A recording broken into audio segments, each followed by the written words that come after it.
इस चैनल पे हम डिस्कस करेंगे मेनली गेट के बारे में।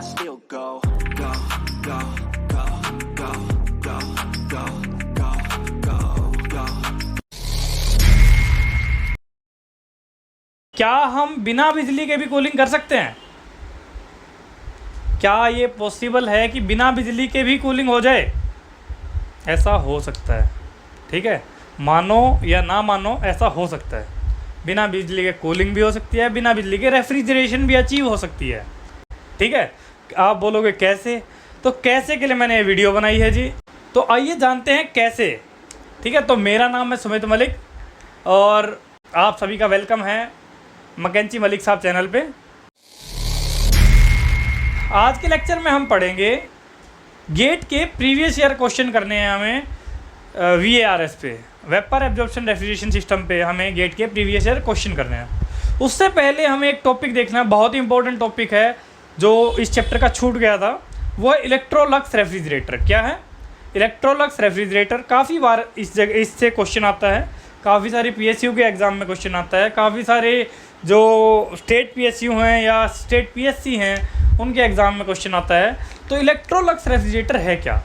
बहुत सारे लोगों ने बहुत सारी वीडियो डाली होंगी इलेक्ट्रोलक्स रेफ्रिजरेटर पे, कोई कहीं पे गलती कर देता है, कोई कहीं पे गलती कर देता है। तो देखते हैं हम कौन क्या गलती करता है और सबसे पहले देखते हैं कि क्या होता है इलेक्ट्रोलक्स रेफ्रिजरेटर और कैसे काम करता है, ठीक है। और क्वेश्चन क्या आते हैं वो भी मैं सारे बता दूंगा, इलेक्ट्रोलक्स रेफ्रिजरेटर पे क्या क्या क्वेश्चन आ सकते हैं, ठीक है जी। तो शुरू करते हैं। आप सभी को जिसने VARS vapour absorption refrigeration system पढ़ा है उन सभी को ये बात पता है कि वेपर एब्जॉर्प्शन रेफ्रिजरेशन सिस्टम में हम क्या करते हैं, रेफ्रिजरेंट और एब्जॉर्बेंट का मिक्सचर यूज़ करते हैं। क्या करते हैं? रेफ्रिजरेंट और एब्जॉर्बेंट का मिक्सचर यूज़ करते हैं। तो यहाँ पे ये और कुछ नहीं होता, अमोनिया वाटर का जो हमारा VARS होता है यही होता है। अमोनिया, यहाँ पे भी अमोनिया ही होती है। अमोनिया क्या काम करती है? Ammonia work as a refrigerant. Absorbent क्या होता है? Water work as a absorbent. Water work as a absorbent. But एक चीज़ और यूज़ होती है यहाँ पे, ammonia water vapour absorption system हमने पढ़ा है। जिसने नहीं पढ़ा लिंक मैं ऊपर आई बटन में दे देता हूँ, आप पीछे वाली वीडियो जाके देख सकते हैं। वेपर एब्जॉर्प्शन रेफ्रिजरेशन सिस्टम काफ़ी अच्छे से मैंने एक्सप्लेन किया है, तो जिसने वो पढ़ा है ठीक है, जिसने नहीं पढ़ा है वो वीडियो जाके देख लें। और उस वीडियो में मैंने बताया है ammonia water vapour absorption refrigeration system. उसमें अमोनिया तो रेफ्रिजरेंट के रूप में यूज़ होती है और वाटर एब्जॉर्बेंट के रूप में यूज़ होता है। एब्जॉर्बेंट का काम क्या होता है ये सब मैंने अच्छे से एक्सप्लेन किया है। यहाँ पे क्या है, इलेक्ट्रोलक्स रेफ्रिजरेटर में एक और चीज़ यूज़ होती है, वो क्या है? हाइड्रोजन। क्या है? हाइड्रोजन। थर्ड चीज़ जो है वो है हाइड्रोजन। ये जो है ये बहुत इम्पोर्टेंट है कि हाइड्रोजन का यूज़ होने की वजह से इसे 3 फ्लूइड सिस्टम भी बोलते हैं। क्या बोलते हैं? 3 fluid system. Ammonia refrigerant, water as absorbent और हाइड्रोजन का काम हम जानते हैं। हाइड्रोजन का क्या काम है, ठीक है जी। पहले मैं बताता हूँ आपको इलेक्ट्रोलक्स रेफ्रिजरेटर और VARS में डिफरेंस क्या है। आप देखोगे ध्यान से कि कंप्लीट VARS की तरह आपको दिख रहा है। यहाँ पे एनालाइज़र भी लगा हुआ है, एब्जॉर्बर भी लगा हुआ है। हमारा यू कैन से ये हमारा जनरेटर है, मैंने लिखा नहीं कहीं पे, जनरेटर। सारे पार्ट सेम है, बस एक पार्ट आपको नहीं दिख रहा होगा, वो क्या है? पंप नहीं लगा हुआ। क्या नहीं लगा हुआ? पंप नहीं लगा हुआ। तो यहाँ पे क्या होता था, हमारे वेपर एब्जॉर्प्शन रेफ्रिजरेशन सिस्टम में हमें इलेक्ट्रिकल एनर्जी कहाँ देनी पड़ रही थी? पंप में देनी पड़ रही थी। इसके अलावा अगर ध्यान से देखें, ना कंडेंसर के लिए, ना इवेपोरेटर के लिए, ना एब्जॉर्बर के लिए, ना जनरेटर के लिए हमें कहीं पे भी इलेक्ट्रिसिटी की रिक्वायरमेंट नहीं पड़ रही थी। हम क्या कर रहे थे? केवल और केवल पंप को चलाने के लिए इलेक्ट्रिसिटी का यूज़ कर रहे थे। अगर हम पंप को भी हटा दें और पंप का काम किसी और तरीके से ले लें तो हमारा क्या हो जाएगा? इलेक्ट्रिसिटी की कंजप्शन 0 हो जाएगी। क्या ऐसा हो सकता है? जी ऐसा बिल्कुल हो सकता है। आइए जानते हैं इलेक्ट्रोलक्स रेफ्रिजरेटर के बारे में, ठीक है। सबसे पहले तो मैं आप सभी को बता दूं, जब भी आप इसका डायग्राम बनाएं तो डायग्राम एंटी क्लॉकवाइज बनाएं। 90% जितनी वीडियो यूट्यूब पे अवेलेबल हैं या किसी बुक में दिया हुआ है, 90% वीडियो में सबसे पहली गलती क्या कर रखी है कि इसको क्लॉकवाइज बना रखा है। आप ये समझें, हर बार करना भी आपको यही है कि जब आप किसी भी सिस्टम का यू कैन से उसका डायग्राम बनाएं तो ये देखिए वो वर्क प्रोड्यूसिंग डिवाइस है या वर्क कंज्यूमिंग डिवाइस है। अगर वो वर्क कंज्यूमिंग डिवाइस है, जैसे कि हमें पता ही है रेफ्रिजरेटर हमारे वर्क कंज्यूमिंग डिवाइस होते हैं, तो वर्क कंज्यूमिंग डिवाइस की साइकिल जो हमारी होती है वो एंटी क्लॉकवाइज होती है। तो हमेशा इसको एंटी क्लॉकवाइज बनाएं, क्लॉकवाइज ना बनाएं, वो गलत होगी। ठीक है, अगर इंजीनियरिंग सर्विसेज का एग्ज़ाम दे रहे हैं या कोई और एग्ज़ाम दे रहे हैं तो आप जब भी ये बनाएं, अगर आपको कहीं पे एक्सप्लेन करना आ जाए तो इसकी जो डायग्राम बनाएं वो एंटी क्लॉकवाइज ही बनाएं। ठीक है जी, अब देखते हैं आगे। तो जी सबसे पहले तो क्या है, अगर हम बात करें इसके अंदर क्या है, हाइड्रोजन भी यूज़ होती है। हाइड्रोजन भी यूज़ होती है। हाइड्रोजन का काम क्या देखते हैं। पहली चीज़ तो जो है इस कंप्लीट इलेक्ट्रोलक्स रेफ्रिजरेटर में और VARS में जो डिफरेंट है वो क्या है। VARS में हम क्या यूज़ करते हैं, VARS में हम यू कैन से पंप यूज़ करते हैं। ठीक है, तो प्रेशर बढ़ता भी है फिर प्रेशर घटता भी है। हम यहाँ पे एक्सपेंशन वाल्व भी यूज़ करते हैं। पंप और एक्सपेंशन वाल्व की वजह से प्रेशर घटता भी है और बढ़ता भी है, और उसकी वजह से हमारा प्रेशर का मतलब चेंज रहता है। But in this case in Electrolux refrigerator it works on constant pressure. It works on constant pressure through out the system. हमारा प्रेशर जो है वो कॉन्स्टेंट मेंटेन रहता है। और कॉन्स्टेंट मेंटेन रहने का सबसे बड़ा फ़ायदा क्या है कि जब अगर मान लो एटमॉस्फेरिक प्रेशर पे सारा काम कर रहा है तो आप ये चीज़ समझ लो कि आपको लीकेज की टेंशन लेने की ज़रूरत ही नहीं है। जब प्रेशर बढ़ेगा नहीं, प्रेशर घटेगा नहीं, तो हमारी लीकेज के चांसेस ही नहीं होंगे। ठीक है जी, तो देखते हैं, समझते हैं इसको। सबसे पहले अगर ध्यान से देखें, मैं अगर कंडेंसर से शुरू कर रहा हूँ, हमें क्या पता है जब हमने यू कैन से VARS भी देखा है, जब रेक्टिफायर है, रेक्टिफायर से जो निकल के आता है उसमें क्या आता है, अमोनिया वेपर आते हैं। अमोनिया वेपर आते हैं, अमोनिया वेपर आते हैं हाई टेम्परेचर पे। ठीक है, अमोनिया वेपर आते हैं हाई टेम्परेचर पे, लेकिन अमोनिया वेपर ही होते हैं और कुछ नहीं होता उसके अंदर। यहाँ पे भी सेम होता है। मैं यहाँ से स्टार्ट कर रहा हूँ। सबसे पहले क्या है, अमोनिया वेपर आते हैं कहाँ, कंडेंसर में। अमोनिया वेपर आ गए कंडेंसर में। हमें क्या पता है कंडेंसर का काम क्या है, कंडेंस करना। वेपर को कंडेंस करके क्या कर देगा, वो लिक्विड की फॉर्म में कन्वर्ट कर देगा। तो वेपर यहाँ से आएंगे, यहाँ पे लिक्विड की फॉर्म में कन्वर्ट हो जाएंगे। इसको यू कैन से कूल करवाने के लिए हम एक्सटर्नल यू कैन से वाटर कूल्ड भी कर सकते हैं, इसको एयर कूल भी कर सकते हैं। ठीक है, जैसी हमारी रिक्वायरमेंट रहेगी उसके हिसाब से कर लेंगे। इसकी वेपर की हीट ले लेगा क्या, हमारा कंडेंसर जो है, कंडेंसर से हीट हम एक्सट्रैक्ट करवा देंगे तो हीट हमारी सिस्टम में यहाँ से निकल जाएगी।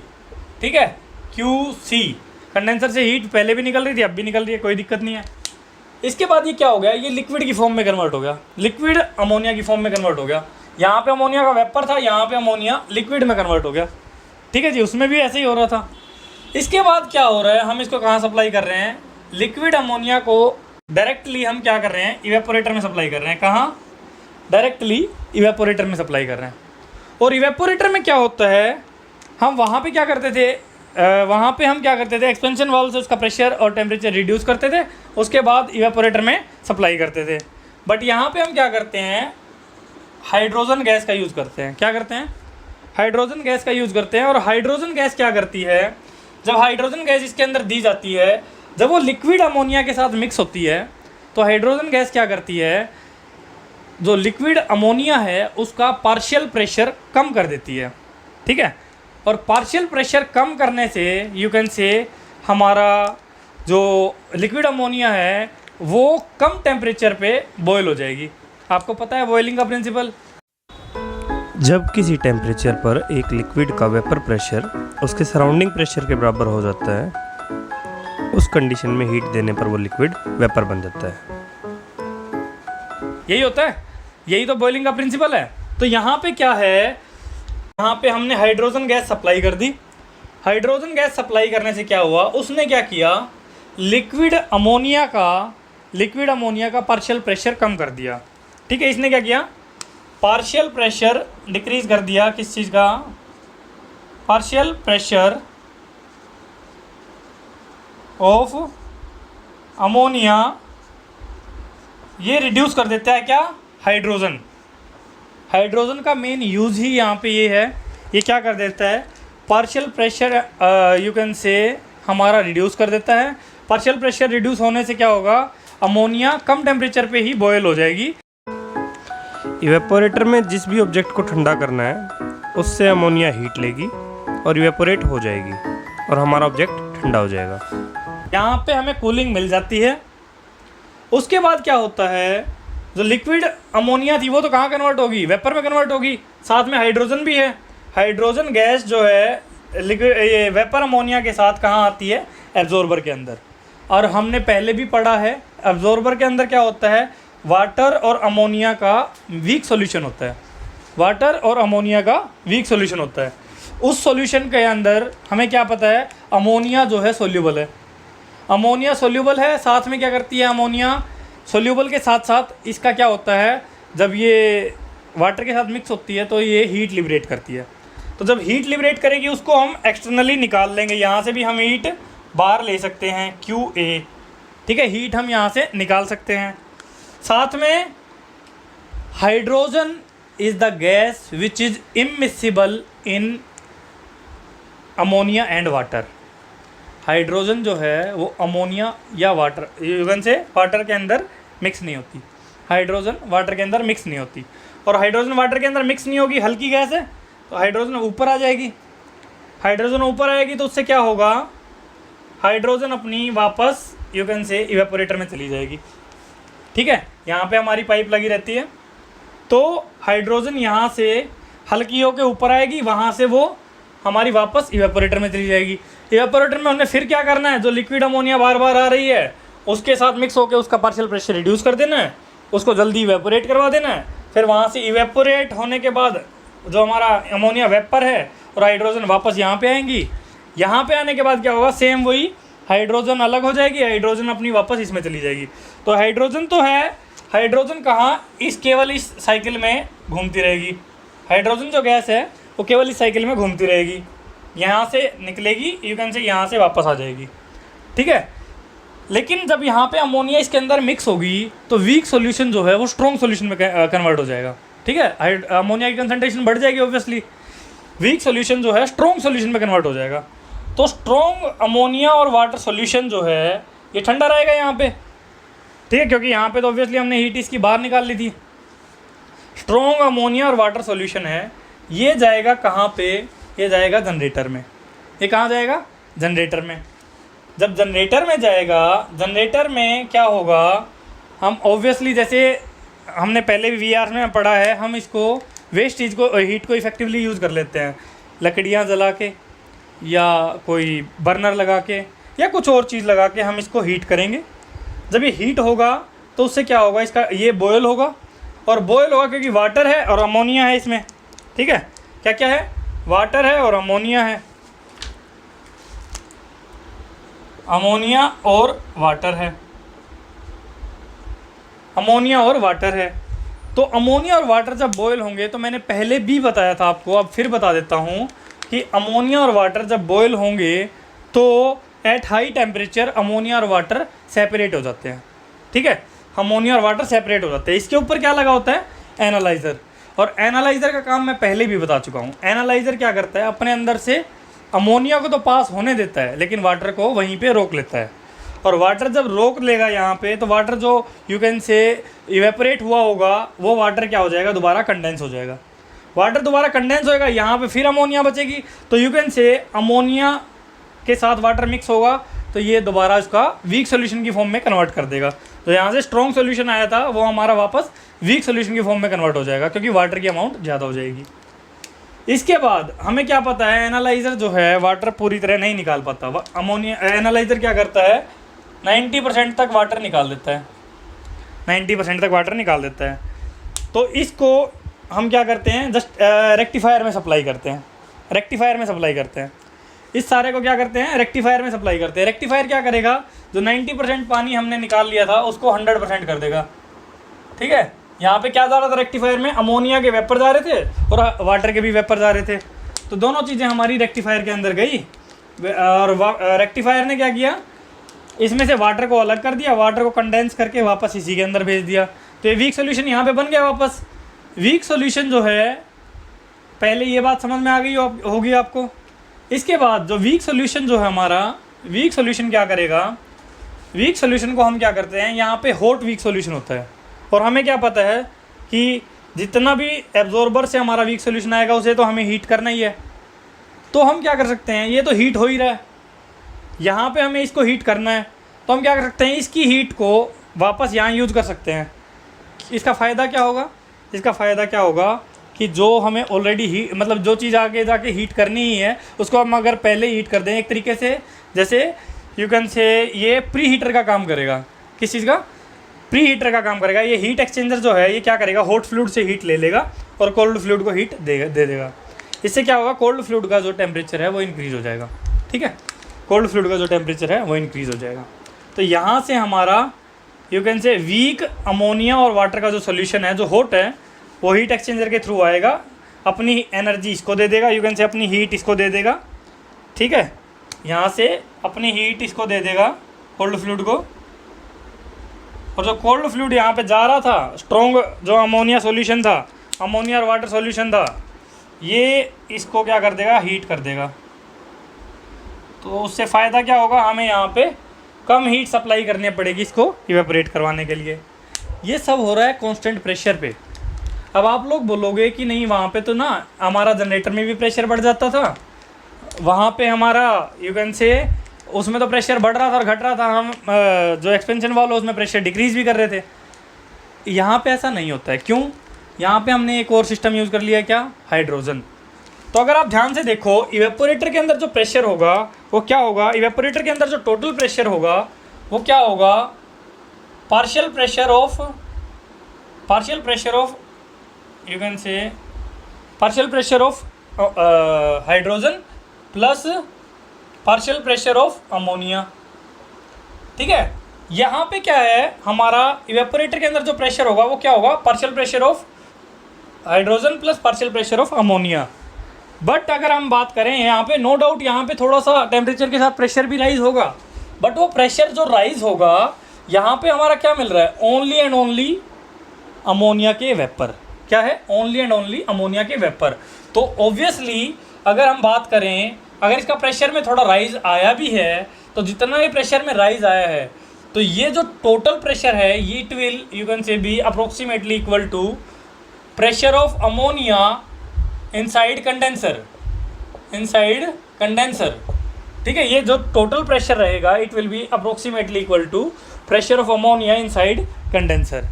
तो यहाँ से अगर आप पूरी साइकिल देखोगे, पूरी साइकिल में हमारा कांस्टेंट प्रेशर पे पूरी साइकिल हो जाएगी। यहाँ पे प्रेशर यू कैन से थोड़ा सा बढ़ेगा, वो बढ़ेगा जो प्रेशर यहाँ पे, बट हम क्या करेंगे, वाटर उससे अलग कर देंगे और वाटर को वापस यहाँ पे ले लेंगे। तो हमारा जो है कंप्लीट जो फ्लो होगा वो फ्लो किसकी वजह से होगा, कन्वेक्शन करंट होगा सारा का सारा। ठीक है जी, वो जो है कंप्लीट फ्लो है, उसके लिए ना हमें कोई पंप लगाना पड़ेगा ना कुछ और लगाना पड़ेगा। जो जहाँ पे थोड़ा सा प्रेशर बढ़ रहा है, थोड़ा सा प्रेशर कम हो रहा है, इसी के प्रेशर डिफरेंस की वजह से, हल्के फुल्के प्रेशर डिफरेंस की वजह से वो फ्लो सारा होता रहेगा। हमें पता ही है जो फ्लूइड है हमारा, फ्लूइड की क्या प्रॉपर्टी होते हैं, वो हॉट फ्लूइड से, हॉट यू कैन से हाई प्रेशर से लो प्रेशर की तरफ फ्लो करता है। तो कंप्लीट जो सर्कुलेशन बना रहेगा, तो हल्का फुल्का जो प्रेशर डिफरेंस रहेगा उसकी वजह से सारा सर्कुलेशन होता रहेगा और हमें रेफ्रिजरेशन हमारी इवेपोरेटर में अच्छी होती रहेगी। This was all about Electrolux refrigerator. I hope मैंने डाउट क्लियर कर दिया होगा। ठीक है, जिसको समझ में आ गया ठीक है, नहीं आया तो एक बार प्यार से आराम से दोबारा देख लेना। ठीक है, एक बार दोबारा देख लेते हैं, क्विक रिवीजन करते हैं। मैंने एक बार अच्छे से एक्सप्लेन कर दिया है, जिसको यहाँ तक समझ में आ गया तो बहुत अच्छी बात है, उसको दोबारा देखने की ज़रूरत ही नहीं है। फिर भी मैं थोड़ा सा एक्सप्लेन दोबारा कर देता हूँ। क्या है, हम यहाँ पे 3 फ्लूइड यूज़ करते हैं, क्या क्या, अमोनिया, वाटर और हाइड्रोजन। अमोनिया का काम रेफ्रिजरेंट का, वाटर का काम एब्जॉर्बेंट का, और हाइड्रोजन का ये लो पार्शियल प्रेशर क्रिएट करने के लिए यूज़ होती है, किसका, अमोनिया का।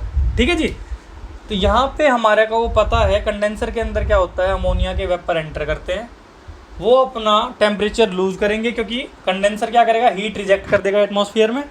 ठीक है, वहाँ से ये लिक्विड की फॉर्म में कन्वर्ट होगा, लिक्विड यहाँ पे सप्लाई होगा, यहाँ पे इसको ऑलरेडी क्या मिलेगी, हाइड्रोजन मिलेगी। हाइड्रोजन का काम क्या है यहाँ पे, hydrogen being a you can से लाइटर गैस, ये इसका काम क्या है यहाँ पे, जब ये लिक्विड अमोनिया के साथ मिक्स होगी तो ये क्या करेगी, it will result in reduced partial pressure of ammonia, it will result in reduced partial pressure of ammonia, partial pressure को रिड्यूस करवा देगी अमोनिया के। उससे फ़ायदा क्या होगा, अमोनिया जो है कम टेम्परेचर पे बॉयल ऑफ हो जाएगी, यू कैन से अमोनिया कम टेम्परेचर पे इवेपोरेट हो जाएगी। ठीक है जी, यहाँ पे हमें और कम टेम्परेचर पे बॉयल ऑफ हो जाएगी तो वहाँ पे हमें कूलिंग यहीं पे मिल जाएगी। ठीक है जी। इसके बाद अगर बात करें अमोनिया का वेपर और हाइड्रोजन गैस, ये दोनों के दोनों हमें यहाँ पे मिलेंगे, वो दोनों के दोनों हम कहाँ सप्लाई करेंगे, एब्जॉर्बर में। एब्जॉर्बर में मैंने पहले ही बताया था एब्जॉर्बर का काम क्या है। एब्जॉर्बर के अंदर हम क्या करते हैं, डायरेक्टली हम अगर गैस को यू कैन से बॉयल करेंगे या गैस का टेम्परेचर बढ़ाएंगे तो उसके लिए हमें क्या है, ज़्यादा वॉल्यूम की रिक्वायरमेंट होगी या ज़्यादा बड़े कंटेनर की रिक्वायरमेंट होगी, तो हम क्या करते हैं, उसको लिक्विड में मिक्स कर देते हैं। वही काम है एब्जॉर्बर का। अमोनिया और हाइड्रोजन वाले को हम यू कैन से लेके जाते हैं वेपर को, यहाँ पे जो अमोनिया और वाटर का वीक सॉल्यूशन है, जब इसके अंदर अमोनिया मिक्स होगी तो ये क्या करेगी, अमोनिया और वाटर का स्ट्रॉन्ग सॉल्यूशन बना देगी। ठीक है, अमोनिया और वाटर का स्ट्रॉन्ग सॉल्यूशन बना देगी। हाइड्रोजन जो कि इसमें मिक्स नहीं होती, हाइड्रोजन लाइट गैस होने की वजह से ऊपर आ जाएगी। हाइड्रोजन गैस क्या करेगी, अपना वापस फ्लो होके कहाँ आ जाएगी, इवेपोरेटर के अंदर आ जाएगी। हाइड्रोजन की साइकिल यहीं पे चलती रहेगी, हाइड्रोजन की साइकिल यहीं पे कंप्लीट है। यहाँ पे हमें स्ट्रॉन्ग सॉल्यूशन मिल गया। स्ट्रॉन्ग अमोनिया और वाटर का सॉल्यूशन जो कि ठंडा है, ये क्या करेगा, अब यहाँ पे मैंने ये भी बताया था कि अमोनिया और वाटर जो है ये जब मिक्स होते हैं तो वो हीट लिबरेट करते हैं, तो वो हीट यहाँ पे हम अलग से लेते रहते हैं। यहाँ पे अगर हम बात करें तो जो हमारा स्ट्रॉन्ग अमोनिया और वाटर का सॉल्यूशन है ठंडा, इसको हम सप्लाई कहाँ करते हैं, जनरेटर में। इसको कहाँ से सप्लाई करते हैं, जनरेटर में। अब यहाँ पे यू कैन से अगर आप ध्यान से देखो तो अमोनिया भी है, वाटर भी है और हाइड्रोजन भी है। यहाँ पे हल्का सा प्रेशर ज़्यादा होगा और यहाँ पे हल्का प्रेशर कम होगा, क्योंकि यहाँ पे क्या है, अमोनिया और वाटर है, तो यहाँ से यहाँ का फ़्लो डायरेक्टली अपने आप ही हो जाएगा। ठीक है, यहाँ से यहाँ का फ़्लो अपने आप ही हो जाएगा। तो यहाँ पे ऑब्वियसली प्रेशर ज़्यादा है, यहाँ पे थोड़ा सा प्रेशर कम है, तो हमारा मूवमेंट हो जाएगी। ठीक है, तो ये इसके लिए कोई हमें पंप लगाने की रिक्वायरमेंट नहीं है। पहले यहाँ पे हम पंप लगा रहे थे। ये क्या करेगा, ये कहाँ जाएगा, जनरेटर के अंदर। जनरेटर के अंदर हमें पहले ही पता है कि जनरेटर के अंदर हम लकड़ियाँ जला के या कैसे भी करके हम इसको बॉयल कर देंगे। बॉयल करेंगे तो उसका यू कैन से इवेपोरेट करवाने के लिए जब वाटर अमोनिया के वेपर और वाटर के वेपर बनेंगे, मैंने बताया था हाई टेम्परेचर पे दोनों अलग अलग हो जाते हैं। साथ में हम इसके ऊपर एनालाइज़र लगा देते हैं। एनालाइज़र क्या करता है, अपने अंदर से अमोनिया को तो पास होने देता है, वाटर को पास नहीं होने देता। तो वाटर को ये कंडेंस करवा देता है, वाटर यहाँ पे आएगा, कंडेंस होगा, वाटर यहाँ पे आ जाएगा, तो ये क्या करेगा, अमोनिया और वाटर का जो यहाँ पे स्ट्रॉन्ग सॉल्यूशन था उसको वापस वीक सॉल्यूशन में कन्वर्ट कर देगा, क्योंकि अमोनिया तो निकल जाएगी। अमोनिया निकलेगी तो यहाँ पे वाटर बचेगा, तो यू कैन से अमोनिया और वाटर का वीक सॉल्यूशन बन जाएगा। यहाँ पे अमोनिया 90% वाटर यहाँ निकल जाएगा, 10% यहाँ निकल जाएगा, यानी 100% कंप्लीट हो जाएगा। वाटर जो बचेगा वो कंडेंस हो जाएगा। हम क्या करते हैं, यहाँ पे एक काम और करते हैं, वो क्या करते हैं, जो वीक अमोनिया और वाटर का सॉल्यूशन जो हमें यहाँ पे प्राप्त हुआ उसको हम क्या करते हैं, हीट एक्सचेंजर के थ्रू वापस एब्जॉर्बर में सप्लाई कर देते हैं। इसका रीज़न क्या है, यहाँ पे ऑलरेडी हीटेड है और इसको हमें ले जाके हीट करना है, तो हम क्या करते हैं, हीट एक्सचेंजर लगाने से हमारा फ़ायदा क्या हो जाएगा, हमें लकड़ियाँ कम जलानी पड़ेंगी, हमें यू कैन से कोई भी यू कैन से हीट देने की कम रिक्वायरमेंट पड़ेगी, क्योंकि आधी हीट तो यहीं से ले लेगा, पहले ही हॉट होके जाएगा, तो हमारा यहाँ पे इसका टेम्परेचर ऑलरेडी राइज है, हम इससे हीट कम देनी पड़ेगी हमें इसको इवेपोरेट करवाने के लिए। रेक्टिफायर के बाद हमारे पास अमोनिया है। This was all Electrolux refrigerator cycle. I hope सभी का फंडा बिल्कुल क्लियर हो गया होगा। जिसको क्लियर हो गया ठीक है, नहीं तो एक बार और वीडियो देख लीजिएगा। वैसे मेरे हिसाब से हो गया होगा क्लियर। ठीक है, आप जितने भी वीडियो देखोगे इलेक्ट्रोलक्स रेफ्रिजरेटर पे, I think this will be your best video to clear your concept. ठीक है, सबसे आसानी से आपको इस वीडियो में समझ में आएगा, मेरा मानना यही है। इसके बाद देखते हैं इलेक्ट्रोलक्स रेफ्रिजरेटर पे क्वेश्चन क्या क्या आते हैं।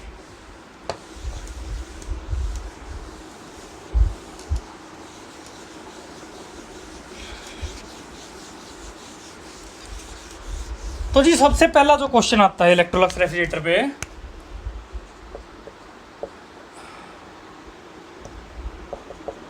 इलेक्ट्रोलक्स रेफ्रिजरेटर, इस सबसे पहला क्वेश्चन क्या आता है? सबसे मैं एक बार 2-4 इसकी स्पेशलिटी बता देता हूँ, उसके बाद क्वेश्चन बता देंगे। तो पहली चीज़ तो क्या है? It is a 3 fluid system. 3 fluid system. Electrolux refrigerator को 3 फ्लूइड सिस्टम भी बोलते हैं। क्यों? यहाँ पे क्या क्या होता है? अमोनिया होती है एज ए रेफ्रिजरेंट, वाटर होता है एज ए एब्जॉर्बेंट, और हाइड्रोजन होती है to create low partial pressure of ammonia, partial pressure of ammonia. ठीक है जी, पहली चीज़ तो 3 फ्लूइड सिस्टम है। सेकंड चीज़, इसमें पंप का कोई यूज़ नहीं होता, तो no pump is use, no pump is used. ठीक है जी, नो पंप इज़ यूज्ड। अब पंप यूज़ नहीं हो रहा, देखो अगर आप ध्यान से देखोगे तो पंप का कोई यूज़ है नहीं। अगर आप देखोगे तो हमारा जो VCRS है उसमें तो कंप्रेसर यूज़ हो रहा था, तो बहुत ज़्यादा नॉइस तो हो रही थी। पंप जब हम VARS किया तो उसमें हमने पंप यूज़ कर लिया तो नॉइस रिड्यूस हो गई, लेकिन ख़त्म नहीं हुई। लेकिन यहाँ पे तो नॉइस भी नहीं है, तो यू कैन से पंप है भी नहीं, पंप भी नहीं है, तो मतलब हमारा नॉइस लेस ऑपरेशन है। तो ये मेनली कहाँ यूज़ होगा? जहाँ पे नॉइस लेस ऑपरेशन की रिक्वायरमेंट होगी। नॉइस लेस मतलब जहाँ पे बिल्कुल साइलेंट ऑपरेशन, साइलेंट रेफ्रिजरेशन की रिक्वायरमेंट होगी, नॉइस लेस ऑपरेशन। ठीक है, 3 ये पॉइंट हो गए, मेनली यही 3 पॉइंट है, इन्हीं पे क्वेश्चन आता है। ठीक है, और लास्ट एक चीज़ लिखा देता हूँ कि मेनली पूरी साइकिल में थ्रू आउट कॉन्स्टेंट प्रेशर सही रहता है, almost constant pressure is observed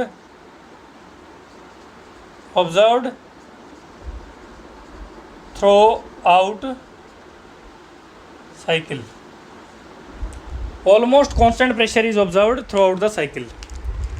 तो जी क्वेश्चन क्या क्या आते हैं, मैंने पॉइंट आपको बता दिए हैं। क्वेश्चन क्या क्या आते हैं इस पर? सबसे पहला जो क्वेश्चन आज तक पूछा गया है, तो इलेक्ट्रोलक्स रेफ्रिजरेटर में पहली चीज़ क्या पूछी जाती है कि इसमें यू कैन से हाइड्रोजन का, यानी यू कैन से पहली चीज़ क्या पूछ सकते हैं कि इलेक्ट्रोलक्स रेफ्रिजरेटर की स्पेशलिटी क्या है। ऑप्शन में दिया होगा कि कई चीज़ें दे देते हैं कि भाई 2 फ्लूइड सिस्टम है, आपको कंफ्यूज करने के लिए अलग अलग चीज़ें दे देंगे।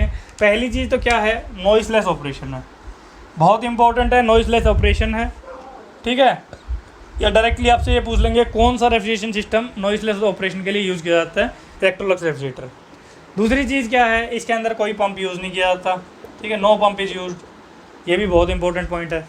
थर्ड चीज़ क्या है? क्वेश्चन आता है कि हाइड्रोजन का जो है इसमें का क्या काम है? हाइड्रोजन का जो काम है वो क्या है? It is use to create low partial pressure of ammonia. Low partial pressure of ammonia create करने के लिए हाइड्रोजन का यूज़ किया जाता है। ये मैंने अच्छे से समझा दिया कि कैसे। ठीक है, फोर्थ चीज़ क्या हो सकती है? इसको 3 फ्लूइड सिस्टम भी बोलते हैं। क्या बोलते हैं? 3 फ्लूइड सिस्टम। और लास्ट में almost constant pressure is observed through out the cycle.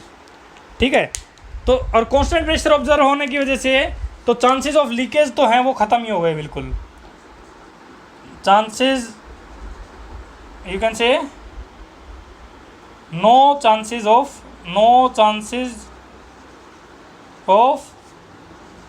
Leakage are observed, कि लीकेज का कोई भी चांस ऑब्जर्व नहीं किया जाता। ठीक है, no chances of leakage are observed. Hydrogen का जो है you can say lightest gas है ऑब्वियसली। ठीक है, हाइड्रोजन लाइटेस्ट गैस है, इसका मेन काम क्या है? लो पार्शियल प्रेशर को अचीव करने के लिए। तो this was all about your VARS। आपका VARS का जो कंप्लीट चैप्टर है कंप्लीट यू कैन से ख़त्म हो गया है यहाँ पे। ठीक है जी,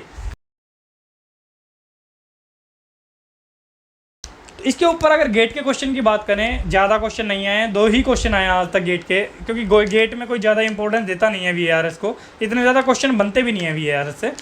तो पहला क्वेश्चन जो है आपकी स्क्रीन पे डिस्प्ले हो रहा होगा, डिस्कस करते हैं दोनों क्वेश्चन फटाफट। पहला क्वेश्चन आपको स्क्रीन पे डिस्प्ले हो रहा होगा। क्वेश्चन क्या है कि आपके यू कैन से आपको सही मिलान करो वाला क्वेश्चन दे रखा है। तो पहला ऑप्शन अगर आप ध्यान से देखोगे, liquid to suction heat exchanger, liquid to suction heat exchanger आपका कहाँ यूज़ होता है? VCRS में, ठीक है।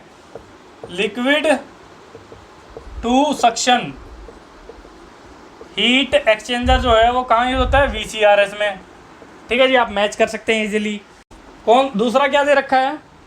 Constant volume heat addition, constant volume heat addition, ठीक है। तो जब आप को मैं आईसी इंजन करवाऊंगा तो वहाँ पे आप पढ़ लोगे कि ऑटो साइकिल में ऐसा होता है। ऑटो साइकिल में कांस्टेंट वॉल्यूम हीट एडिशन होता है हमारा। यू कैन से जब उसकी पीवी साइकिल बनाएंगे तो हमारी पीवी साइकिल कुछ इस टाइप की बनती है, ठीक है। तो कांस्टेंट वॉल्यूम पे हीट ऐड होती है, कांस्टेंट वॉल्यूम पे ही हीट रिजेक्ट होती है। तो कांस्टेंट वॉल्यूम हीट एडिशन है। तो सेकंड पॉइंट भी क्लियर हो गया। थर्ड पॉइंट जो है वो क्या दे रखा है आपको?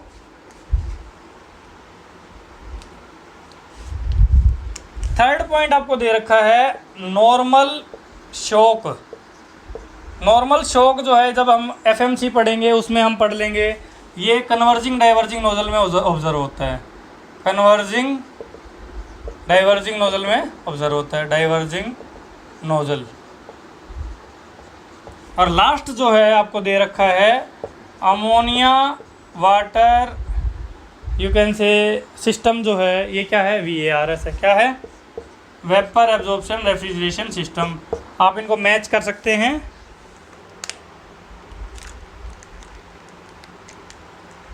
वेपर एब्जॉर्प्शन, ठीक है, आप इनको मैच कर सकते हैं। जो हमारा ये है ऑप्शन 2 है, ये हमारा यू कैन से A जो है ऑप्शन इसके 2 के साथ मैच हो जाएगा। B जो है वो हमारा 3 के साथ मैच हो जाएगा, 3 है ना। B जो है हमारा 4 के साथ मैच हो जाएगा। C जो है वो 6 के साथ मैच हो जाएगा। और D जो है वो हमारा 1 के साथ मैच हो जाएगा, ठीक है जी। This was the question. ये 1997 में आया था, गेट में 2 मार्क्स का क्वेश्चन आया था, ठीक है जी। इसके बाद एक बार और क्वेश्चन आया है। ये क्वेश्चन की स्टेटमेंट आपको दिख रही होगी। मैंने आपको एक बार मैं पहले भी बता चुका हूँ, एक बार और बता देता हूँ। जब भी आप गेट के क्वेश्चन या कोई भी क्वेश्चन करो VARS से रिलेटेड, आपको क्या करना है? डायरेक्टली 3 टेम्परेचर देखने हैं। 3 टेम्परेचर देखने, COP का फॉर्मूला निकाल देना है। उसके बाद सोचना है कि करना क्या है, ठीक है। जैसे VCRS का सिंपल फंडा था, उसके केस में आपने को VCRS पढ़ा और हमने क्या किया? VCRS साइकिल ड्रॉ कर दी, TS डायग्राम बना दिया। ऐसे इस केस में हमने क्या करना है? जब भी 3 टेम्परेचर देखो, तो कोई भी 3 टेम्परेचर आपको दे रखे हैं, आप क्या करो? जब अगर VARS दे रखा है तो हमने क्या करना है? 3 टेम्परेचर लिखने हैं। सबसे हाईएस्ट टेम्परेचर कितना है?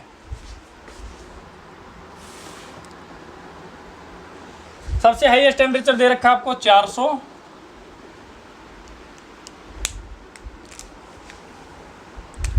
सबसे हाईएस्ट टेम्परेचर कितना है? सबसे हाईएस्ट टेम्परेचर आपको दे रखा है 400, फिर दे रखा है 300, फिर दे रखा है 250, ठीक है। 400, 300 और 250। क्वेश्चन में क्या दे रखा है कि इन VARS A heat pump with 3 thermal reservoir as shown in the figure. Refrigeration effect of 100 watt is required at 250 Kelvin. When the heat source available at 400 Kelvin, heat rejection occurs at 300. The minimum value of heat required is, आपको क्या पता है? सबसे पहले तो heat required कौन सी पूछी है? अगर आपको इतना समझ में आ गया तो क्वेश्चन आपका हो गया, ठीक है जी। करने के 2 तरीके हैं, दूसरा तरीका छोड़ो, वो हम थर्मोडायनेमिक्स में देख लेंगे, तब मैं क्वेश्चन ये दोबारा करवा दूंगा। अभी फ़िलहाल के लिए हम देख लेते हैं हमें क्या दे रखा है कि हमें क्या पता है COP ऑफ VARS क्या है। COP ऑफ VARS मैं पहले ही बता चुका हूँ। बड़े वाले जो दोनों टेम्परेचर इनके बीच में इंजन लगाओ, इंजन का फॉर्मूला लिखो 400 minus 300 divide by 400, T higher minus T lower divide by T higher, ठीक है। इनटू में इसका नीचे वालों के बीच में रेफ्रिजरेटर लगाओ, इनका COP का फॉर्मूला लिखो 250 अपॉन 300 माइनस 250, ठीक है जी। ये आपका क्वेश्चन है COP कितना आ गया, COP हमारा कितना आ गया 100 divide by 400 into 250 divide by 50, ये 5 से गया, ये 4 से गया, 5/4 मतलब 1.25 आ गया COP। और ये हमें क्या पता क्या होता है QE divide by QG। QE आपको दे रखा है, QG आपको निकालना है, QG आपको निकालना है, ठीक है जी। QE आपको दे रखा है और QG आपको निकालना है। तो यहाँ से आपका QG कितना आ गया, QG it is equal to, QE कितना दे रखा है 100 डिवाइड बाय 1.25 लिख लो इसको, या 5/4 लिख लो, 5/4 लिख देता हूँ मैं इसको। तो यहाँ से 20 चौके 80 वॉट आ गया, 80 watt is the answer. Option number C is the answer, option number C is the correct answer. बहुत सिंपल क्वेश्चन है, आप इसको दोबारा प्रैक्टिस कर सकते हैं। अगर आपको कोई भी डाउट आता है, किसी भी टॉपिक के रिलेटेड डाउट आता है, whether it is from RSC और it is not from RSC, please comment कीजिए। जो भी आपको डाउट आता है मैं कोशिश करूँगा अपनी तरफ से, मैं आपका डाउट क्लियर करने की कंप्लीट कोशिश करूँगा। अगर फिर भी आपको कोई दिक्कत रहती है तो यू कैन से आप फर्दर इंक्वायरी कर सकते हैं। जब भी मेरे को टाइम मिलेगा मैं आपको आपका यू कैन से आंसर अच्छे से देने की कोशिश करूँगा, आपको कम्प्लीटली यू कैन से आपका डाउट क्लियर करने की कोशिश करूँगा, ठीक है जी। तो this was all about this lecture. मिलते हैं आपसे नेक्स्ट लेक्चर में। Till then good night.